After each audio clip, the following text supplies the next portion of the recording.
Big boss. ഞാൻ നേരത്തെ ഒരു വീഡിയോയിൽ പറഞ്ഞിട്ടുണ്ടായിരുന്നു, അക്ബർ കുറച്ചല്ല അതിൽ കൂടുതൽ ഓവറാണ്. ഓവറെന്ന് വെച്ച് കഴിഞ്ഞാൽ അവനൊരു പാട്ടുകാരനാണെന്നും പറഞ്ഞിട്ട് പാരഡി പാട്ടുണ്ടാക്കി ആ പാട്ടുകളെ കൊന്നുകൊണ്ടിരിക്കുക. പാട്ടുകാരെ പറയിപ്പിക്കാൻ വേണ്ടി മാത്രമാണെന്ന് തോന്നുന്നു ഇവൻ ബിഗ് ബോസിൽ പോയത്. അമ്മാതിരി വൃത്തികെട്ട സ്വഭാവം. ഇപ്പം എപ്പിസോഡിൻ്റെ എൻഡിങ്ങിൽ അനുമോൾ എങ്ങാണ്ട് കുളിച്ചിട്ട് എങ്ങാണ്ട് കയറി വന്നതാ. ആ സമയത്ത് ഇവൻ്റെ ഒരു പാട്ടുണ്ട്, വെറുതെ പ്രാഗി പ്രാഗി കൊല്ലും മഞ്ചമര വെറുതെ പ്രാഗി പ്രാഗി കൊല്ലും. നീ ആണുങ്ങൾ പറയിപ്പിക്കാൻ വേണ്ടി ഉണ്ടായ ഒരു ജന്മമാണ്. ആ വാപ്പയ്ക്കും ഉമ്മയ്ക്കും പറയിപ്പിക്കാൻ വേണ്ടി ഉണ്ടായ നീ ഒരു ജന്മമാണ്.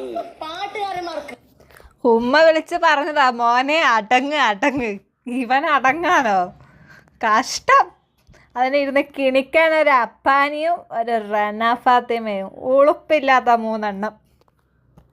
ഒരു ശാപമാണ് നീ പറയിപ്പിക്കാൻ വേണ്ടി ഉണ്ടായ ഒരു ജന്മം. നീ നോക്കിക്കോ, ദൈവം എന്നുള്ള ഒരാളുണ്ടെങ്കിൽ നീ അനുഭവിക്കും. നീയൊക്കെ നോക്കിക്കോ, എല്ലാവരും അനുഭവിക്കും. ഞാൻ തരത്തില്ല, ദൈവങ്ങൾ തരും. ദൈവത്തെ അത്രയ്ക്ക് വിശ്വസിക്കാൻ ഞാൻ പറയാണ്, നിനക്ക് ദൈവം തരും. നീ എഴുതി വെച്ചോ, ഇപ്പോഴും ചിരിക്കുന്ന നിനക്കൊക്കെ ദൈവം തന്നിരിക്കും.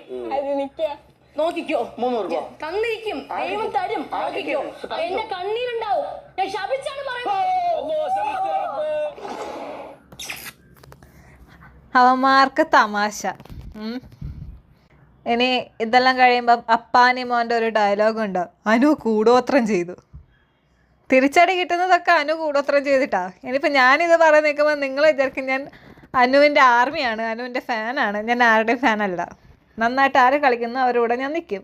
എനിക്ക് ശരിയാണെന്ന് തോന്നുന്നു ഞാൻ ശരിയാണെന്ന് പറയും, തെറ്റാണെന്ന് തോന്നുന്നു ഞാൻ തെറ്റാണെന്ന് പറയും. ഈ ഒരു കാര്യത്തിൽ തെറ്റാണെന്ന് തന്നെ ഞാൻ പറയത്തുള്ളൂ. കാരണം ഇവർ 3 പേരും ചുമ്മാ ഇരുന്ന് അനുവിനെ ഇങ്ങനെ ടാർഗറ്റ് ചെയ്തുകൊണ്ടിരിക്കുകയാണ്. അവളൊന്നും മിണ്ടിയില്ലെങ്കിലും ഇവന്മാരിട്ട് ടാർഗറ്റ് ചെയ്യും. അതാണ് ഇവന്മാർ കളിച്ചുകൊണ്ടിരിക്കുന്നത്.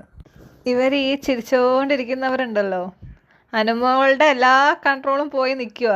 എപ്പാന്ന് അറിയത്തില്ല ആരുടെയെങ്കിലും ദേഹത്ത് അവൾ കൈ വെക്കാൻ പോകുന്നത്. ഇന്ന് ജസ്റ്റ് തൊട്ടതല്ലേ ഉള്ളൂ. മിക്കവാറും ഈ 3 എണ്ണത്തിൽ ആരെങ്കിലും ഇവൾ കൈ വെച്ചിട്ട് പുറത്തു പോകും. അതിനുള്ള കളിയാണ് ഇവർ ഈ 3 പേരും കൂടെ നടത്തിക്കൊണ്ടിരിക്കുന്നത്. മിക്കവാറും അതിലേതെങ്കിലും ഒന്നും നടക്കും. അനുമോൾ ആരെങ്കിലും തല്ലിയിട്ട് മിക്കവാറും ഇറങ്ങിപ്പോവും, ഉറപ്പാ. അത്രയും ഫ്രസ്ട്രേഷൻ കയറിയിട്ടാണ് അനുമോളിപ്പോൾ ഇങ്ങനെ നടക്കുന്നത്. ചിരിയും കളിയൊക്കെ ഉണ്ടെങ്കിൽ ഇങ്ങനെ ഫ്രസ്ട്രേറ്റഡ് ആണ് ആൾ. അതുകൊണ്ട് സൂക്ഷിച്ചാൽ ദുഃഖിക്കേണ്ട, അല്ലെങ്കിൽ എല്ലാത്തിനും കൂടെ വാങ്ങിച്ച് കൂട്ടാനുള്ള ചാൻസ് ഞാൻ കാണുന്നു. ശരി, എന്നാൽ ടാറ്റാ.